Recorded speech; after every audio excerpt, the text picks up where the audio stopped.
आज हिंदुस्तान के इस संसद को, लोकसभा को, राजनीतिक दल को और संसद सदस्यों में हमारे अंदर इतनी नैतिकता, इतनी आध्यात्मिकता, इतनी राष्ट्रीयता, इतनी मानवता, इतनी उदारता, इतनी दयालुता है क्या?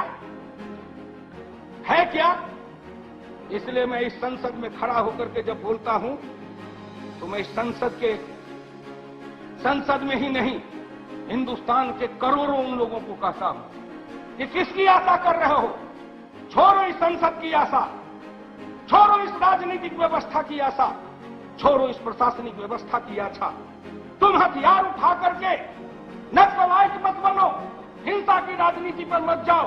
तुम अगर मर्द हो और तुम्हें अपनी मां की दूध की लाज बचानी है तो आ जाओ दिल्ली में, इस सड़क पर फुटपाथ के नीचे जो छोटे छोटे बच्चे कीड़े के जैसे रेंगते हैं, उन 20 लाख मां बापों को एकत्रित करो, उनमें ताकत पैदा करो और गांधी जी के जैसे तुम संसद और दिल्ली के सड़कों को घेर लो और कहो चाहे हमला जैसा होगा मेरा हाथ नहीं उठेगा, न मारेंगे न मानेंगे, अपना हक हम लेके रहेंगे।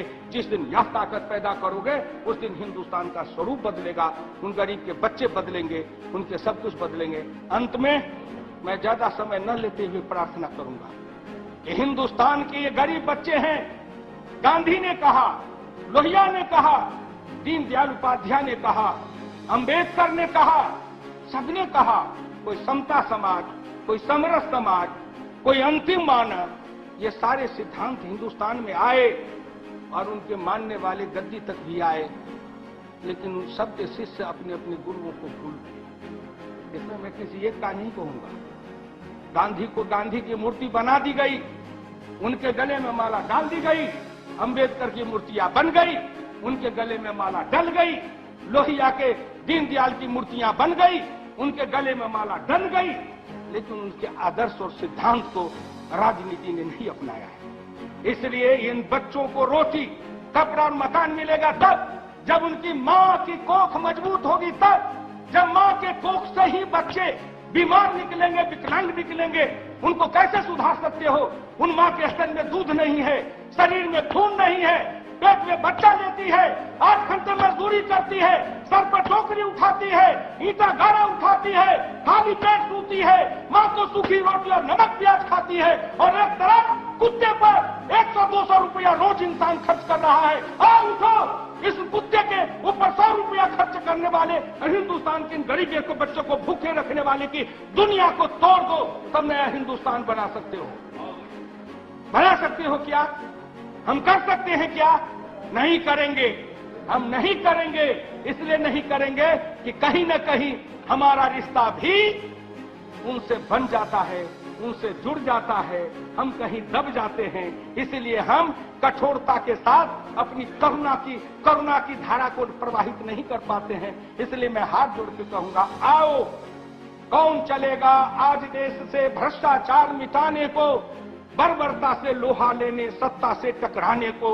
आज देख ले कौन रचाता मौत के संग सगाई है, तिलक लगाने तुम्हें जवानों क्रांति द्वार पर आई है। लाख लाख झोपड़ियों में तो छाई हुई उदासी है, सत्ता संपत्ति के बंगले में हस्ती पूरन मासी है। यह सब अब न चलने देंगे, हमने कसमें खाई है, तिलक लगाने तुम्हें जवानों क्रांति द्वार पर आई है। जिस दिन यह संसद का स्वरूप बदलेगा, संसद का रूपांतरण होगा, संसद का कायाकल्प हो जाएगा, जिस दिन इस संसद में करुणा आ जाएगी, जिस दिन इस संसद में मानवता आ जाएगी, जिस दिन इस संसद की धरती कड़ाह उठेगी, जिस दिन हम इस मिट्टी की कड़ाह को समझ लेंगे और समझेंगे कि हिंदुस्तान की माता माता माता है, चाहे वो राजमहल की हो, चाहे वो झोपड़ी की हो, माता माता है। या देवी सर्वभूतेषु मातृ रूपेण संस्थिता, नमस्तस्यै नमस्तस्यै नमस्तस्यै नमस्तस्यै। जब तक उन माताओं के दूध में, स्तन में दूध न हो, उनके पेट में खून, शरीर में खून न हो, उनके पेट में रोटी न हो, वो सूखी रोटी खाए, वो प्याज खाए। और एक तरफ कुछ माँ हैं जो डॉक्टर के प्रिस्क्रिप्शन से ड्राई फ्रूट खाते हो, हरी सब्जी खाते हो, बटर मक्खन खाते हो, लाख लाख चीज खाते हो।